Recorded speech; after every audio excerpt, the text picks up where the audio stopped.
Okay, let's chat about pleinairpril.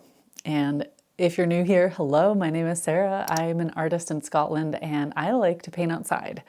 And every year during April, I participate in a challenge called pleinairpril, and it's literally just painting outside every day. And it's kind of grown into a worldwide challenge or community. There are so many artists that participate, and if you follow the hashtag pleinairpril on social media, you can find so many amazing artists. This will be my 5th year doing it. I have a bunch of playlists that you can go back and watch if you want to see all my past years. I've been sharing them in one format or another, either little short videos or like longer weekly recaps. And one of the big things that I do each year is make kind of like a game plan, or I'm calling it my curriculum this year because it's a little more serious. And if any of you would like to participate with me, I'm going to share my curriculum or plan with you. I have a blog post which says everything, has all my gear, lots of info if you want to check that out. And I'll give you the rundown today. And I've got a couple sketchbooks in my lap because this is the one thing that I'm struggling with deciding. I like to keep my day-to-day materials very consistent if I'm doing a daily painting challenge, because the least amount of choices I need to make, the better. If I have the option to choose from all of my sketchbooks and papers and all of my pens and pencils and paints, if I have those options, I will agonize over it every morning. And it is just wasted brain power. So what I do each year is I figure out what I'm going to use ahead of time. Sometimes I'll cut down pieces of paper or I'll choose one sketchbook. It just depends on the year, I guess. And this year I'm going back and forth between my two favorite sketchbooks. I've already shared a video about all of my favorite plein air gear. I will link to that in the description. And in that video, I talked about some of my favorite sketchbooks. The Stillman & Birn beige paper is so much fun, and gouache looks really good on it. But I also love my Hanamulla 100% cotton sketchbook. I love this paper and how watercolor and gouache behaves on it. I am going to be using gouache for this challenge, so daily gouache painting. And the one reason I'm leaning towards the beige sketchbook is because when I use gouache on beige paper or any kind of colored paper, I am sort of forced to use it a little thicker and in order for it to show up on the toned paper. If I'm using white watercolor paper, which I love, my tendency is to revert back to my watercolor habits and my techniques, which means I dilute the gouache a lot and then layer it, or I think about it just like watercolor, which is fine, but I'm really trying to work on my gouache mixing and the consistency and the layering techniques, because I have some ideas for some bigger paintings in the future that will require that. So I am leaning a little bit towards the beige for that reason, mainly. I have a couple sizes of this sketchbook, and the big one is great for really spreading out. I can also tape in my references, which I do a lot. So this year, what I would do is like paint the thing and then take a photo and then print out for future reference, glue it in here so I can always look back and see what I painted. I feel like that would be a really fun addition. And the folks that put on this challenge every year or host the challenge online, the ones who created it, they put out prompts or themes every year.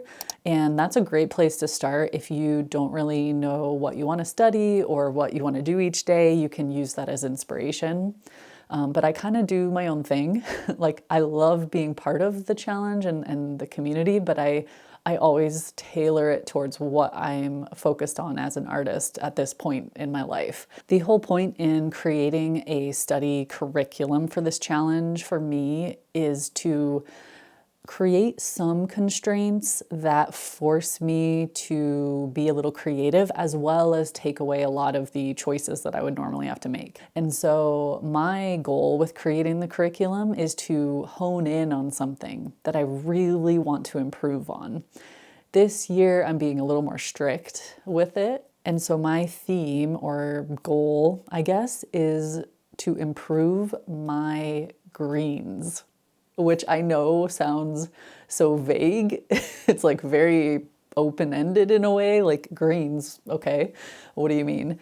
So I want to develop more of a sensitivity to seeing subtle shifts in temperature, especially, so warm versus cool greens in the environment, in all different types of lighting. That's a big one, is actually just to see the difference in the color temperature. That takes a lot of looking, a lot of practice, a lot of comparisons.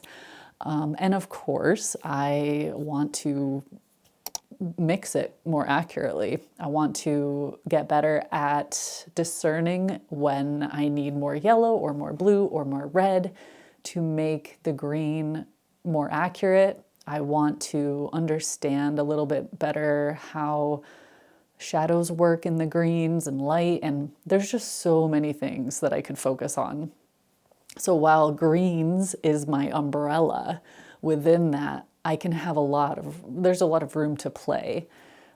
So most of my plein air studies this year will probably be at home in my garden. We just moved to this lovely area and we have a big, beautiful garden.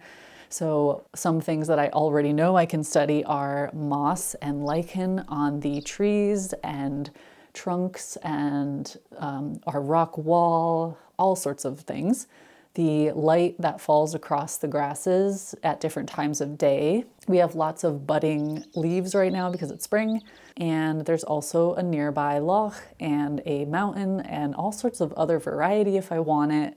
So for the most part, I don't really have to go more than a couple miles to do this. If I do 1 or 2 days of the month go somewhere farther, that's fine, as long as I can find something green, which usually isn't a challenge. So as a rundown of my rules, I am going to devote 30 to 90 minutes a day to sketching and painting. I'm going to be focusing on greens, and within that, I'm going to be able to practice so many other things, not just mixing and painting with green, but like how can I better accurately paint light in the landscape? The other thing I'm requiring of myself is to do a little value study every single time I sit down to paint. That's going to be kind of my warm-up, I think. So whether it's just like a water-soluble pencil or a brush marker or something like that, just a black and white or monochrome value study of whatever my subject is. One of my debates was whether I want to use wet gouache or dried gouache. I have portable versions of both. And I think what I'm doing is leaning towards the dried gouache palette again. I used that last year as well, but the main reason for that is because I tend to take that outside with me way more often. Maybe here and there I'll throw in a few tubes of fresh gouache into my kit and do that, but I also love the dried gouache palette because that's what I take with me when I do international travel and when I teach international workshops, and so constantly practicing with that is really, really good. And it's just fun to use. It's very convenient. My colors that are in my palettes are listed on my supply page, and I always keep that updated. So if anyone's ever wondering what I'm using, you can always find it there. When it comes down to is I'm really just studying light in the landscape, but greens is a huge part of that. And it's one of those colors in particular that trick me a lot, especially in the spring, because we have insane vibrant greens, and there's also a lot of red in the greens and different types of trees and bushes and things. It's one of those colors that I feel like I actively have to study to improve on, and some colors come a little bit more naturally, like blues maybe, but greens always get me. And I know from firsthand experience how much of a difference it makes if I like super carefully study the color temperature of the green and apply that to the painting.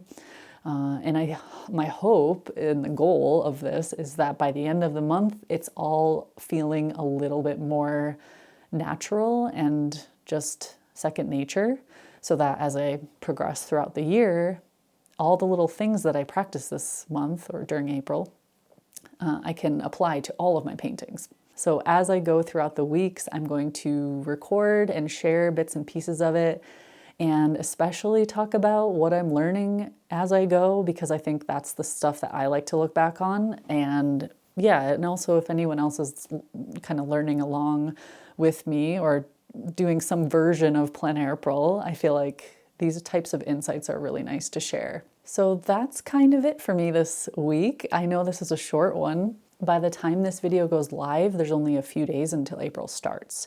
So after this video, the next time you'll see me is going to be a few days into the challenge. Well, I guess that's it, and I will see you all during pleinairpril. And if you're doing it too, good luck. I hope you're inspired and you learn a lot. All right, I'll see you then. Bye.